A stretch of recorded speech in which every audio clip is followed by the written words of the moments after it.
hypnosis actually activates brain-derived neurotrophic factor, which is something that's related to neuroplasticity, memory, learning, emotion regulation. And it's actually some of the same things that happen in our mind if we were to do something like psychedelic assisted therapy.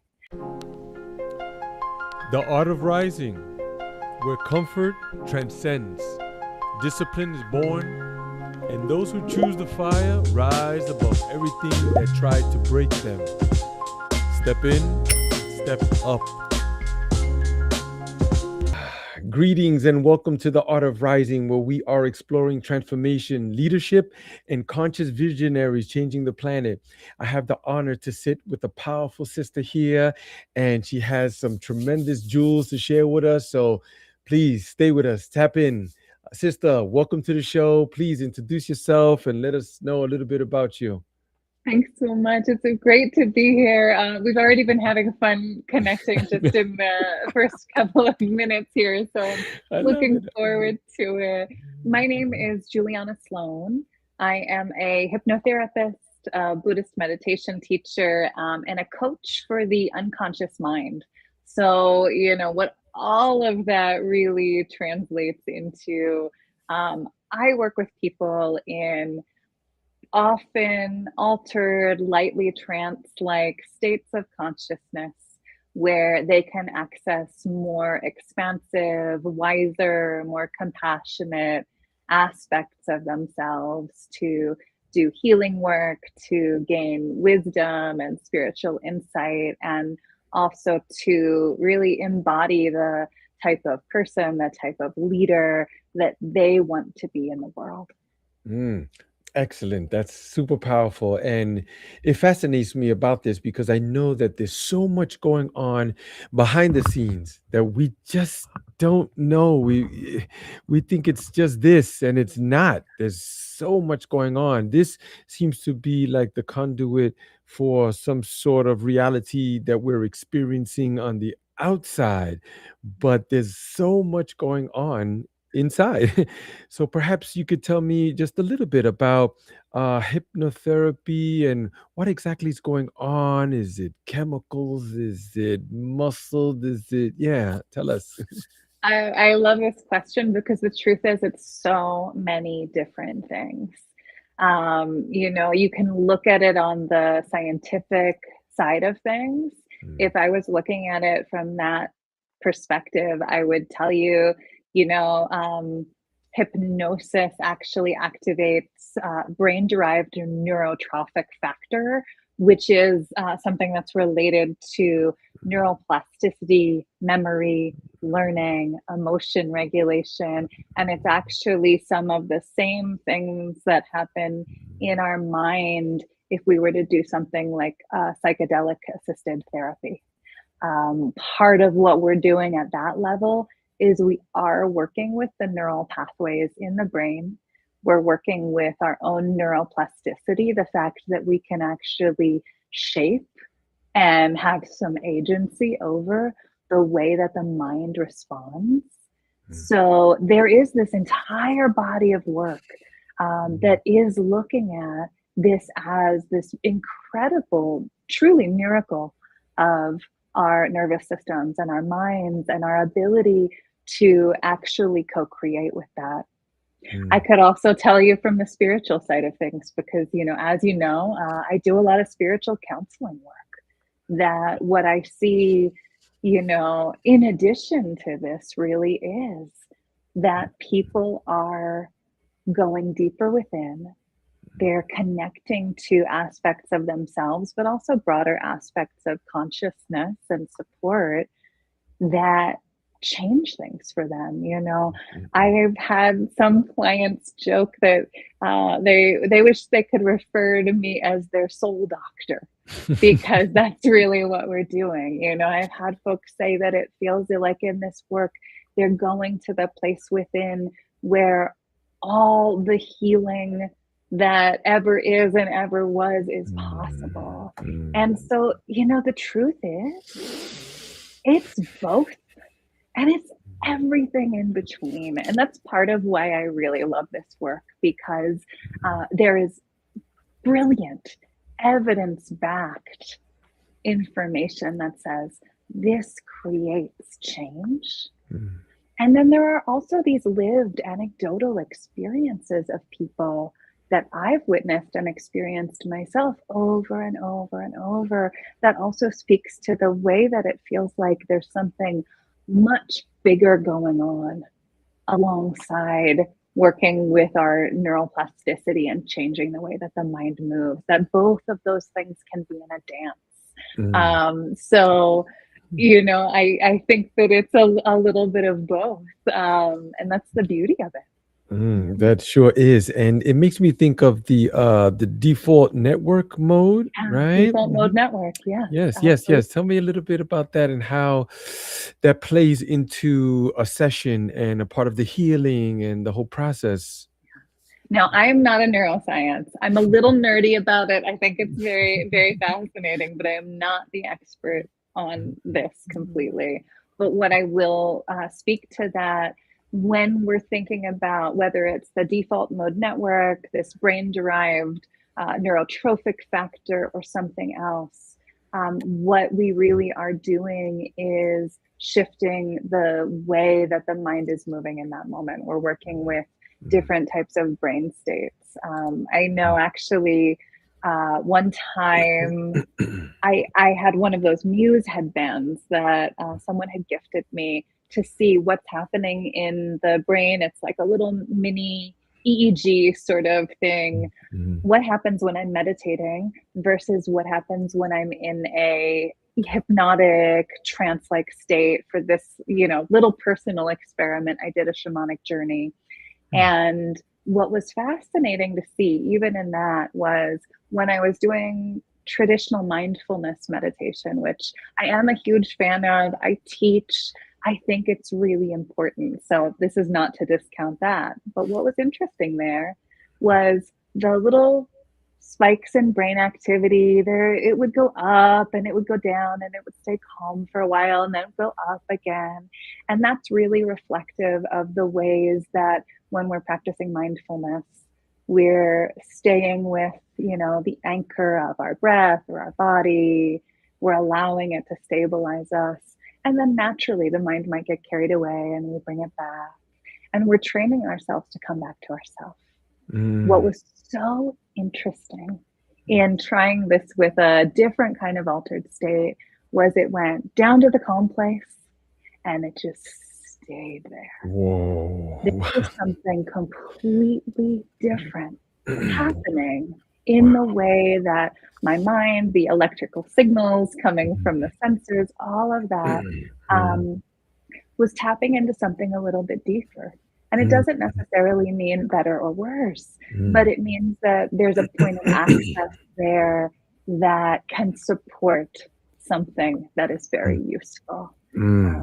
Yeah. That's super powerful. And when I think of hypnosis, traditionally, you would think that someone gets hypnotized and then they start talking like, well, I was the third king of England, or I was a pharaoh in Egypt. And like, oh, come on, is it always like that, bro? Can't you just have been a little schoolgirl in Scotland or in some farm? But when someone is entering that hypnosis, Mhm. do you believe that they're actually meeting their subconscious or the soul, or is it something else that we're tapping into? It's a really great question. And, I think in this case, what actually is most important is less what I believe and more what my clients are experiencing. Because for some of them, this may feel like, oh, wow, this is a really cool technique to slowly whittle away at the triggers. Mm. One example of this that I'm doing with someone right now is, this is someone who does not identify as spiritual, but they went through an incredible trauma, and it has meant that there are certain, what you and I would consider very commonplace activities in their life that they cannot do. And, for them, it revolves around, yeah, certain foods, certain beverages, Mm, they cannot touch because of the nature interesting. of what happened to them. Wow. And what we have been doing little by little, gently, and in this resourceful, actually playful, trance-like state, Mm, is helping wash away those triggers, coming back to a place where, oh, okay, I'm actually strong and I'm well resourced and I can do the things that I used to do and mm, it actually feels good. And mm, then bringing it back and allowing that new learning, that mm, new understanding to influence this old pattern that got stuck because of the mm, trauma. And mm. so, for someone like that, where all of a sudden they're finding they can do the things that they used to do, they can Mm, enjoy things that they haven't enjoyed in a period of time. mhm, Um, mm, for them, it may be, oh, yeah, I'm going into my brain mm, and I'm rearranging the furniture. mm, But for someone else, like you're naming when we're talking about past life experiences and all of these things, depending on how we're working together, that mm. comes up. Oh, wow. And so people will be working with ancestral patterns. They Mm, might experience a regression to a younger period in their own life or something that looks like a different lifetime. One of the mm. things with holding all of this is a lot of it depends on what you personally believe. Right. And Mm, this mm, might be something that you're like, oh, this is the truth and this is the evidence of my past lives. You might also be someone who's a little more skeptical and you might look at it and say, wow, this is a really powerful archetype mm, that is symbolic mm, mm, of what I mm, have been feeling and experiencing in my life. And mm, this helps me conceptualize it differently and think about it and relate to it in a different way. We might also look at it collectively like, oh, wow, this is actually, maybe this is information from a greater consciousness. right. All of these things are valid if they Mm, support the healing. mm, And so, for someone who is past life skeptical, um, you know, the chances are we probably won't land in some kind of a past life because I don't often intentionally do those regressions. What usually mm, happens is it happens organically and mm, spontaneously mm, within the state that suddenly something begins to come up for someone. And mm, these mm. images and memories are resurfacing in different ways, It, which, yeah, it, can it be does. powerful. That's super powerful. Um, First, I want to say about the food that you were mentioning about that. I truly believe that this is a strong vehicle for things to come up because we're bioelectric, but the fuel that we put in, I feel that we're sitting in a Ferrari, and when you put in, low grade gasoline, like you're gonna get different things, So I think food is a huge thing, and beverages as well, especially when you start like taking in alcohol and all of these sugars and low vibrational foods.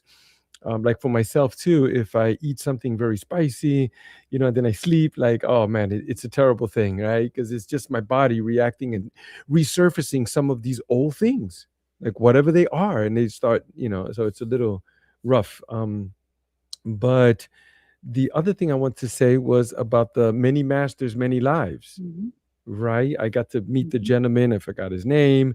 Went to a seminar, and he was speaking about this hypnosis thing. That things just started coming up, and I read the book and gifted it many times, and super super fascinating. But what do you think is the biggest illusion that people carry? That narrative, mhm.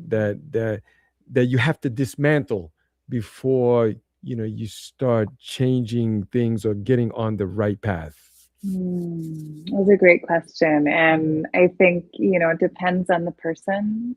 For some people, the first thing to dismantle is the belief that this can't change. A Mm, lot of the time when people come to me, it's after they've already done talk therapy. mm, It's after they feel like they've given it their best effort and the pattern keeps on continuing.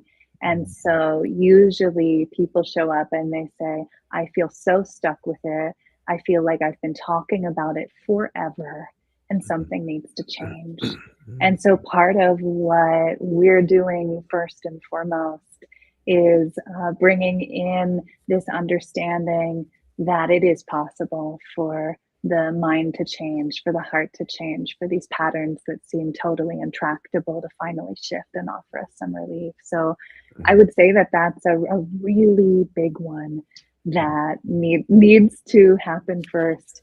And part of that in working through altered states is by people experiencing the altered state themselves and getting to experience an embodied, visceral sense of a different kind of imagination and creativity and agency and possibility. And often that opens a doorway to realizing that we're much more powerful when it comes to creating shift and change in our life than we thought we were.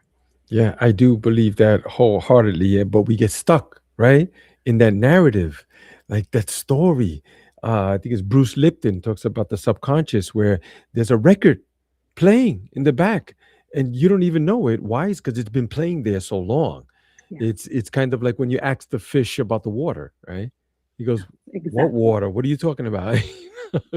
So I can see some of these deeper things need to be dismantled and people being open to it. Because as myself, I went through some deeper traumas also, but it was only when I was willing to do anything. I was willing to do just about anything just to get free from that. And I see that people are coming to you with that, as well as plant medicine too, right? Because I see that you do a bit of that. Is that sort of like the integration part? Yes. So I support people in preparing for and or integrating plant medicine. So I don't offer plant medicine ceremonies myself. I leave that to the Yeah, yeah. trained guides and professionals that have been doing it and been brought into the lineages and the training that's often most necessary. But what I have found in my work is that because we're already working in an altered state, it allows people, especially people who are feeling a little scared, a little nervous, a little unsure about going into either a ceremony or a psychedelic assisted therapy session, it helps them gain a facility of working in unknown states of consciousness and venturing into this sort of unknown terrain of the mind and psyche. And by the time they go into the plant medicine session, they know already from their own experiences that they have the capacity to meet and work with what comes up. So that's on the beginning end of things. And then in terms of integration, as you probably know, when it comes to plant medicine and psychedelics, it is such a powerful experience. But that often means for people that it feels like they're just drinking from the fire hose and it's everything all at once, so much to take in. And so the integration piece really is, can we take the important moments in that ceremony or in that session and go back into the altered state and continue to work with that experience and that information and that understanding to continue to grow and learn from it so that it's not just, a kind of one shot deal. You go back to your life and Excuse me. nothing changes. Right. For myself, that was one of the things that I was alluding to a little earlier, that I was trying everything. I tried silent retreat, ashram, therapy, just about anything, belief systems, AA meetings. Like, I just couldn't turn the wheel, but I wanted it so bad. Like, I would go back into it and kind of convince myself, like, oh, you're all right. This is just how you are. And I tried to convince myself, but there was something in the background, like, no, this is not it. You shouldn't be living like this. You're not happy inherently. And then I found something on the internet called ayahuasca, and me and my wife, we studied it for a year, and then we finally did go. But then when we came back, it seemed like I was just more troubled. then I went over there and I experienced that medicine 3 times. And then I found out about the integration part and how important that is, because you're right. It's like drinking from the fire hydrant, man. It's all of this information. I don't even know what half of it meant. But as I started figuring it out on my own, I started to see that there are bits and pieces here that I can use. And then with the group that I met, we kind of helped each other kind of piece everything together. But it was difficult, and I could see the work that you're doing. It's super, super powerful. But is there anyone that you've ever met that come in and go, yeah, I'm doing this, I'm gonna do this thing, and could you help me out? And then after you sit with them, you'd be like, I don't think you should do that. It happens every now and then. Absolutely. I think it's very important when we're stepping into some kind of very big medicine, whether that's ayahuasca or ketamine assisted therapy or psilocybin, whatever it is. There can be people who are seeking it as a quick fix. There can also be people who, for medical, psychological, physiological reasons, it's not the right time. Mm, I work with a lot of people with chronic illness. That's actually a big population that I support, in mm, part because I live with chronic illness myself. I mm, understand what it is like to navigate a system that doesn't always understand more complex conditions. mm, And so it's very important to me to be able to support that population. And especially when I'm speaking with someone either who has a complex chronic illness or a psychiatric condition, it's very important to mm, be incredibly thoughtful and intentional and talk to medical doctors if they feel uncertain if that their body would respond well, mm, talk to their psychiatrists if they're mm, seeing a psychiatrist for a diagnosed condition. There's a lot of respect that we need to bring into the power of these medicines. And mm, part of that also, of course, is being really intentional about where and how someone is going into ceremony or therapy if they want. mm, One of the things that has just been mind blowing for me has been hearing about some of the ketamine clinics that have popped up over the US, mhm. that they put you in a room by yourself with no support available, and they just let you do your thing. And that's not responsible. It's not Mm, ethical. mhm, There's a mhm, holding that needs to happen here.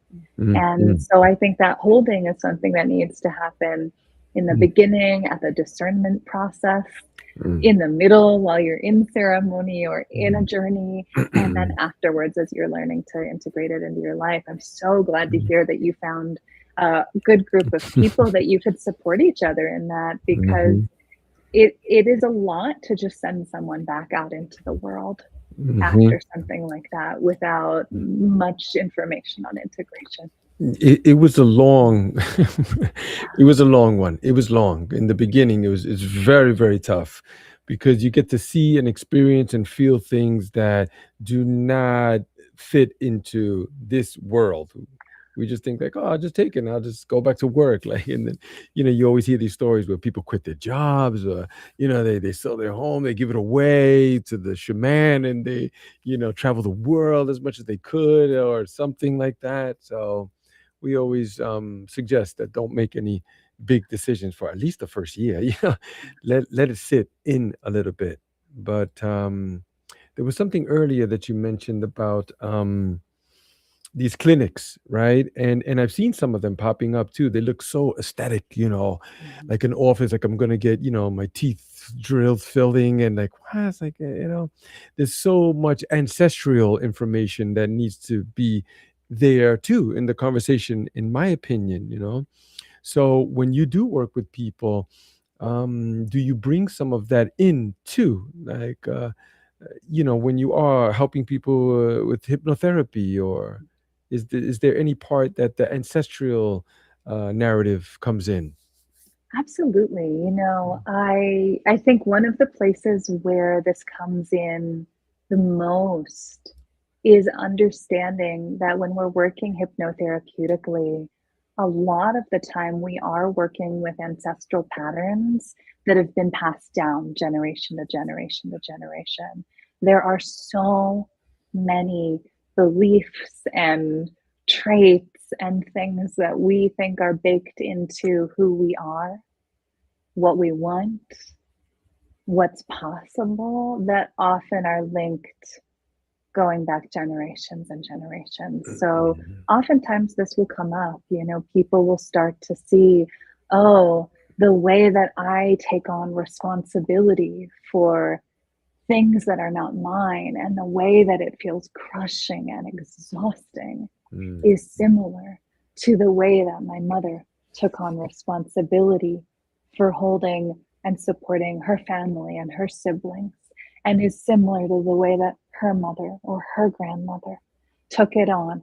And it often does flow in mm, that mm, kind of a lineage line pattern. And so part of what often happens is this deep inquiry into how do we reconcile with wanting to be loved by and belong to our family, if mm, that's where we're at, mm, which, some people are estranged, and there's a whole piece that we work with and unravel there into supporting their heart in that mm, mm, separation. mm, But mm, how do I reconcile wanting to be connected and belong to my family, which I think all of us innately yearn for? mhm, And then how do I step out of the patterns that are actually not serving me and probably didn't serve my ancestors before me? A mm, lot of the time, we take on maladaptive coping strategies that never helped anyone, but it was the only option that seemed available. And I think, in healing that for ourselves, we are also opening up some possibility for healing that is beyond ourselves, mm, even if mm, mm, I don't tend to work with people in offering that healing to ancestors, because I do believe that it's really important we work with the person who's here and now, right, and that there's a level of consent also that's there. right, right, It's right. very important to have that consent. You speak about the pain, and I was thinking about that, and it just came to me about in some cultures, I know in Peru, some tribes, they believe that pain and sickness is nothing but energy that gets stuck somewhere. So do you feel that, and do you see that, and have you ever seen something be released like in real time, when you address certain Absolutely. things?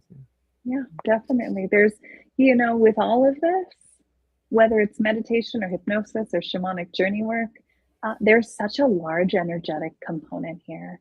And oftentimes, however we conceive of that, whether it's letting go of a limiting belief or letting go of an energetic block or something that we sort of picked up along the way and have been carrying, even though it doesn't even belong to us, there's Mm, always energy exchange in our life. I mean, we feel that when we walk into a room and there's somebody who is just in a terrible mood and it starts to sort of leak into everybody mm, else. mm, We know that emotion and energy, in some ways, it carries through in a very profound way. And mm, so often in this work, part of what we are exploring is what does need to be released on that energetic level. And there's a lot of work actually that I do with folks in this realm of releasing those energetic blocks, loosening those places where there's contraction, shifting and transforming the energy, whether we see that as energy that is here directly impacting us or a metaphor. mm, Um, doesn't totally matter which way we conceive it, is if it's supporting us and it's working. But there is a very big energy medicine component. Oh, that's Yeah. beautiful, and I'm so glad that you said that because I always want to tell people, especially those that are skeptic about some of these things, um, whether it's going deep, with hypnotherapy or even plant medicine that you've experienced under guidance and ancestral lineage. Some people often say, well, you're just hallucinating. You're just making these things up in your head. And I often tell people, what if I am? I'm a better father. I'm a better son. I'm a better productive person in society. Like I walk around happy all the time. I'm the star of my movie. I'm the director, I'm the editor. There's even a soundtrack playing in the background. Like yeah, that's how I am. This energy that you see, I'm like this most of the time. Until the kids come home, then sometimes I shift.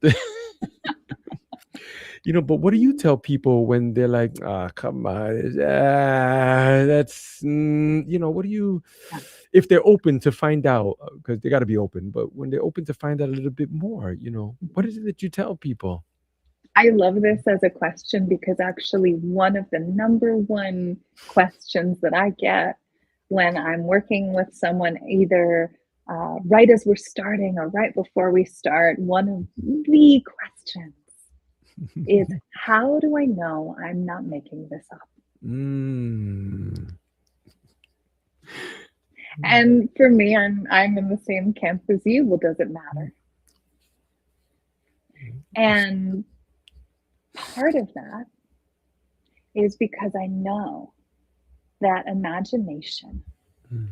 archetype, myth, creativity, this is all a doorway Mm. into deeper insight and understanding and healing. Our imagination can open the door so that we get out of our own way and allow the wisdom and the knowledge and the support that's already there living within us to finally emerge. And so I often will actually encourage people, hey, if it feels like you're imagining at first, that's awesome, because we're using the imagination as a tool, and that's going to get us somewhere. It Mm. is so powerful, and we tend to discredit it. Mm. As humans, we do have this incredible creative capacity. We can create something out of nothing. Mm. We can make art, we can write, we can create music. Mm. We Mm. made all that up, Right. and it's a pretty big deal.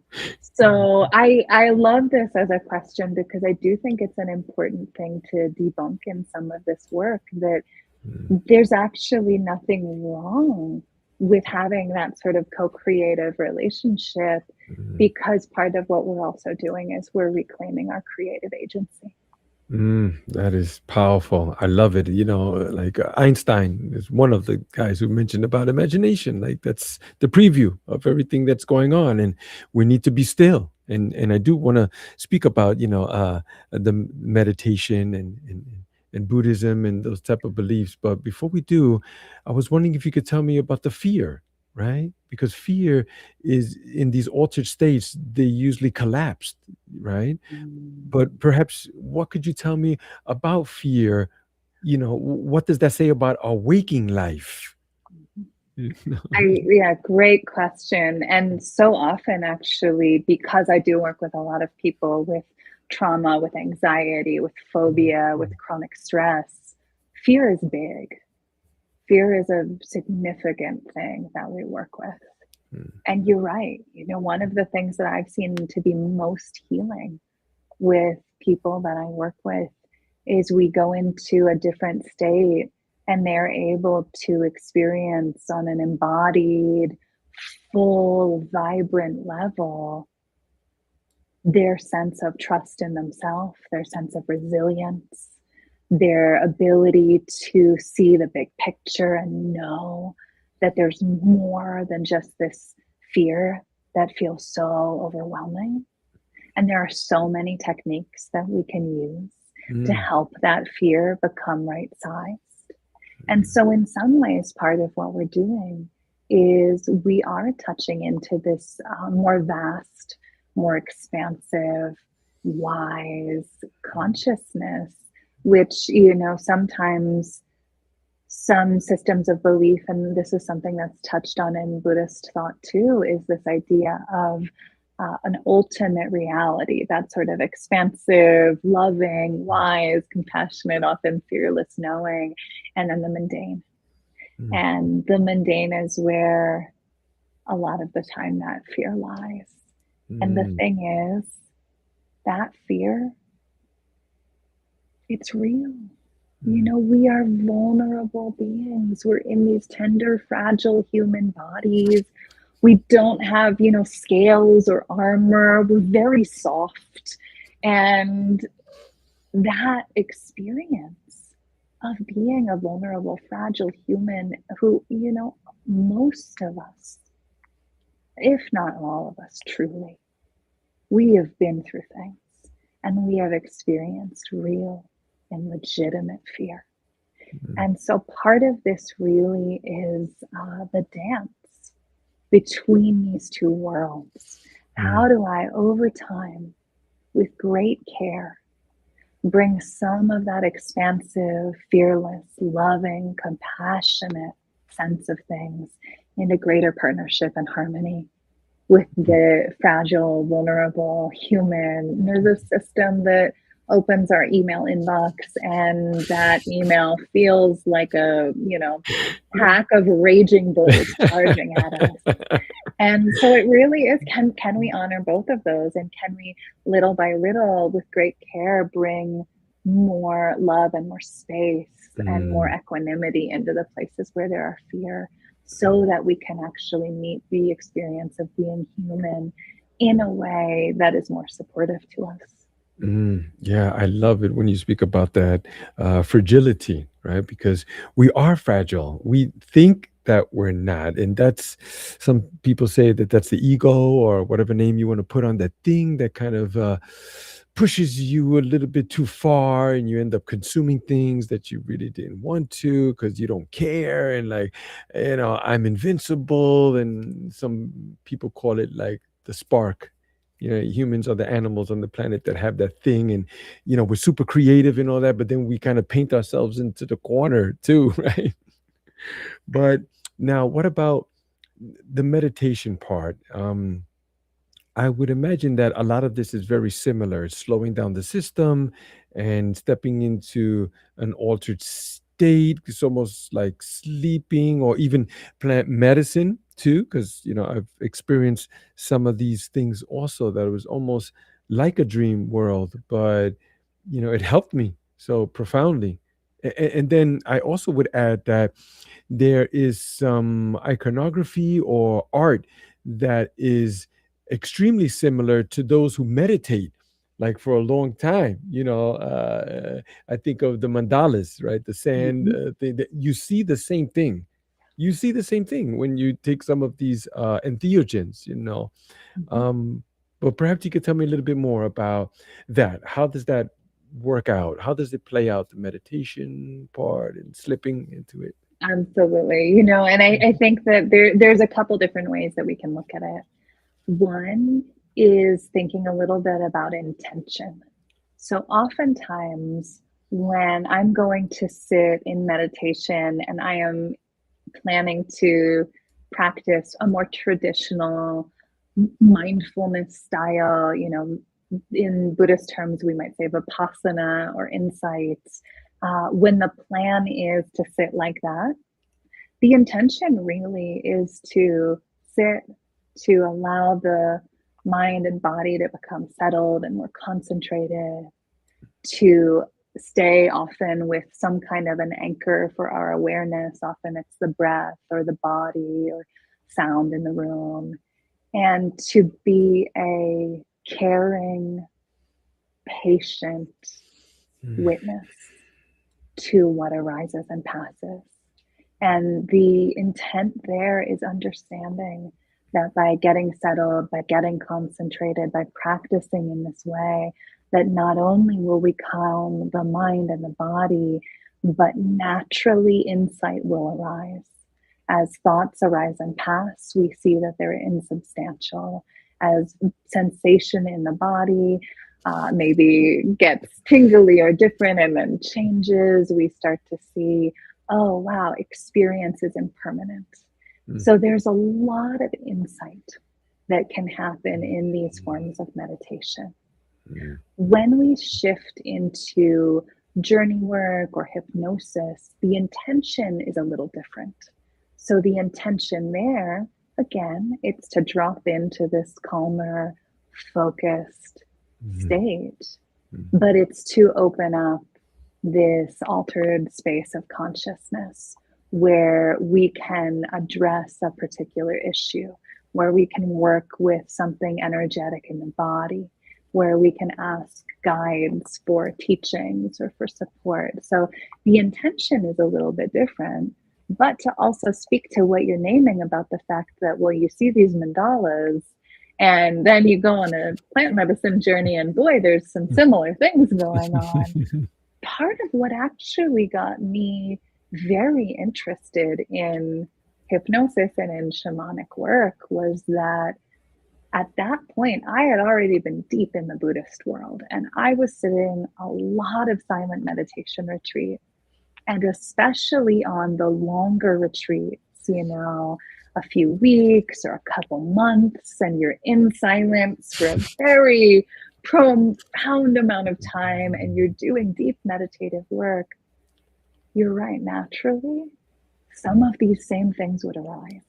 mm, And so part of my inclination to go in this direction of learning more was that I wanted to be able to work more skillfully with mm, the non-ordinary states that were arising, the visionary type experiences that were arising in meditation when you get very collected, very settled, very focused, and things start to drop away. mm, mm, And, these days I actually work with a lot of people who are meditators who are having these kind of profound experiences on retreats and want to be able to integrate those more fully also. Because mm. the truth is, with a lot of this altered state work, with hypnosis, with shamanic journey work, it's a lot like plant medicine in slow motion.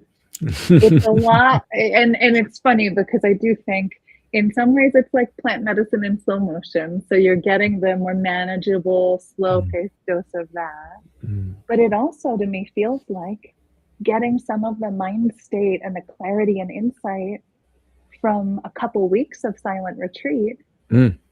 in an hour of a session. Wow. And so it is something that allows people to bring some of this depth that Mm, they might get on a retreat or in a ceremony mm, mm, into their day-to-day life, to be able to say, okay, I may not have a week to go travel to Peru, but I mm. definitely have 4 p.m. every Tuesday for the next few weeks Right, and can right, do something about that. right, right, So right. that Yeah, that's part of it too. that's incredible. My meditation, I try to make it a non-negotiable, and I try to become very disciplined with it, and it has helped me a great deal. I mean, in the beginning, my day would go by, and then I'd be like, "Wow, I just feel amazing. Like, why?" And then I started thinking, I was like, "Oh, I meditated this morning. That's why my day is amazing. I'm seeing all kinds of things coming my way." So I always recommend meditation because it's an ancient practice, and we usually say, when you pray, you talk to God, and when you meditate, well, you're listening to God because you have to be quiet, because I can't talk to you if you're talking. You see? But if you're silent, I give you the message nice and clear, the more quiet you are, and then in my meditation sessions, I started noticing that I was getting like all these downloads, like great information that was helping me during the day that I wouldn't normally think of. I think it was Einstein again. He said, "Why do all of my great ideas come in the shower?" Right? It's like, yeah, because you're quiet. You're alone in the bathroom. So Absolutely. that's a great thing. I also feel that many of these words that you use, that we all use, are just the same thing, but with a different word to it. You could call it, whatever you want, meditation or just sitting silently. some people have these connections with religions, and they go, "Oh, what? Oh, that's Buddhism? Oh, no, no, no, no.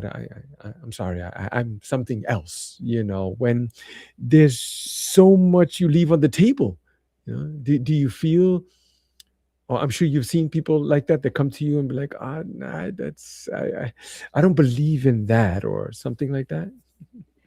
It's a great question. And I actually haven't had that experience, Mm, partly because I think, one, I'm sure that there's a self-selecting group of people who are coming to me. But two, I feel very open to whatever your belief system is, there's space for all of it. mm, I may be a Buddhist meditation teacher, but my ordination as a minister is much more interfaith. I mm, went to a Quaker college and studied religion there and studied all kinds of world religions. So when it comes to different theologies and belief systems, mm, to me, my greatest sense is, if that's where we're starting and the language that you need to be speaking in to make meaning of this, it's a cultural lens. mm, Religion is a path, but it's also a culture. And mm, so with any religion, whether that be, Buddhism that I feel aligned with, or something else that maybe is not my own life experience, no matter what, we're also going to have to dismantle some of the places where there's a cultural overlay that maybe isn't supporting us. And mm, I've certainly contended with that in the own traditions that I practice in. They are beautiful and so supportive and helpful.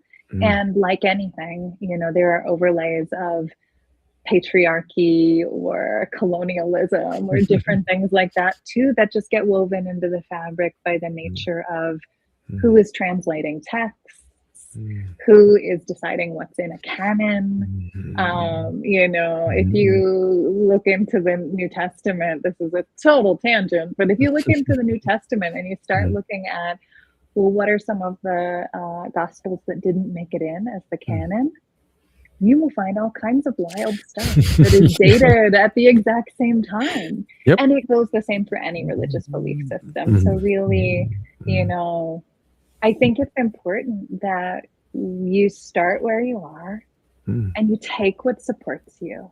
You mhm, take what makes you a kinder person, mhm, what helps you be more compassionate towards yourself and others, mhm, what helps ease your suffering, what mhm, helps mhm, you ease the suffering of the world. mhm. And the other stuff you just got to put to the side. Right. We usually tell people, if you find the guy who tells you, this is the shoe for you, it fits everybody, stay away from that guy.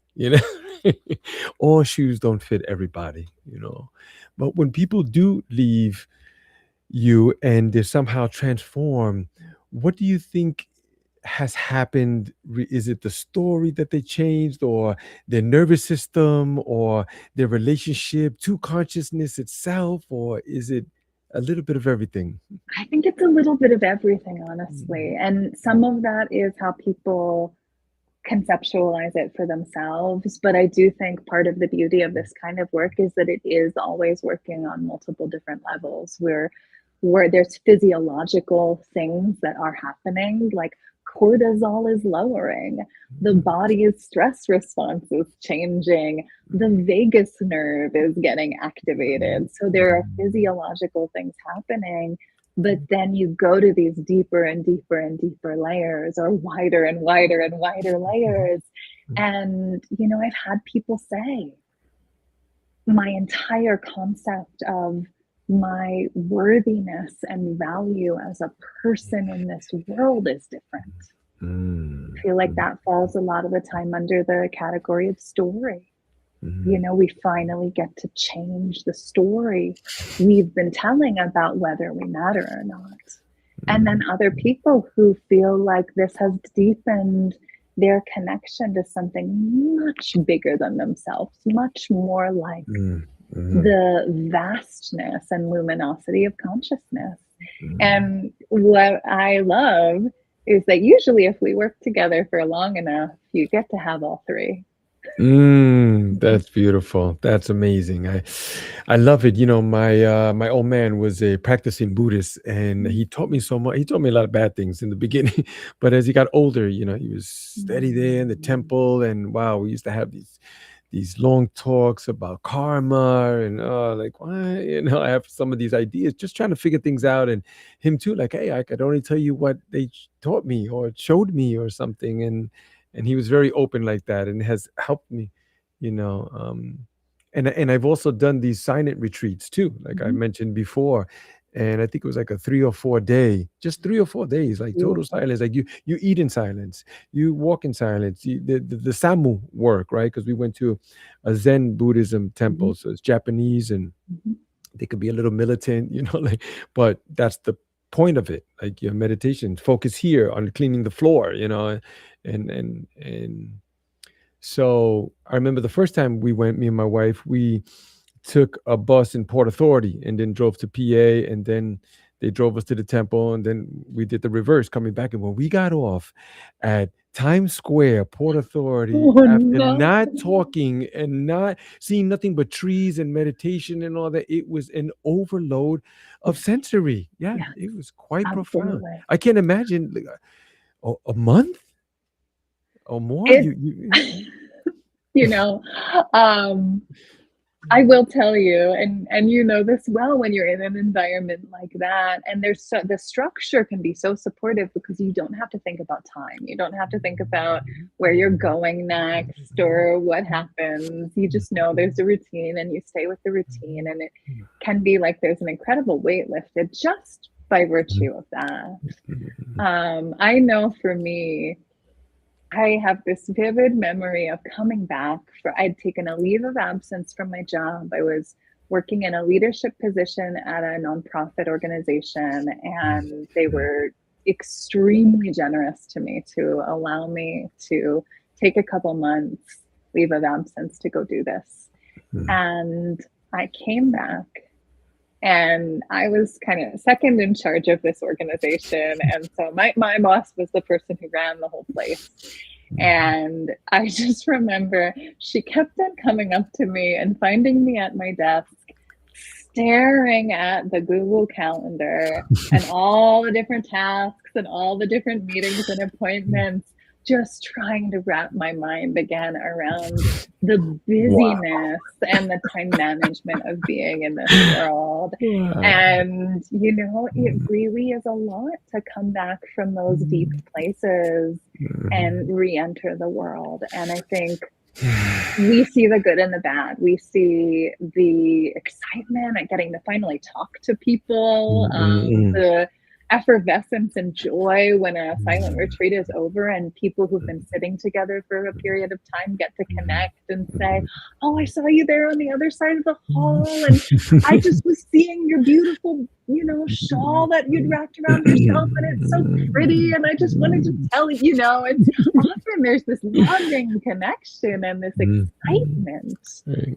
And then, of course, we go back into the world and we start to see how intense our Yeah. day to day life actually is. And I think also part of what that invites us into is a deeper sense of compassion for ourselves, that it may seem like boring old everyday life, but boy, there's a lot going on. Yeah, Yeah. it's true. It is true. Wow, that's amazing. Your journey and all that you're doing is quite incredible. And we're coming up on the hour. Perhaps you can tell us where people can find you if they're interested in other projects and events that are taking place as well. Yeah, absolutely. My website is julianasloane.com, pretty simple. And there you'll find links to get a free consultation if you're interested in learning about working together one on one. There's also meditation classes, events, retreats that are coming up all throughout this next year. And there's a spot to sign up for my newsletter. I often send out resources, guided meditations, upcoming Mm, events. So I mm. would love to invite folks to hop over there if you're interested and join me for something. Of course, of course. And where are you located again? I'm in Santa Fe, New Mexico, but That's right. all the work that I do essentially is virtual. So I actually work Mm. with people as far away as Hong Kong and Australia. I Mhm. love that. I love that. That's beautiful. Thank you for your time. Thank you for your Thank energy and all the you. information. So much I fun to be appreciate with it. you Of course, of today. course. Thank you. Let's do it again soon. How's that? Sounds really All good. right. Okay. Stay right there, Julianne.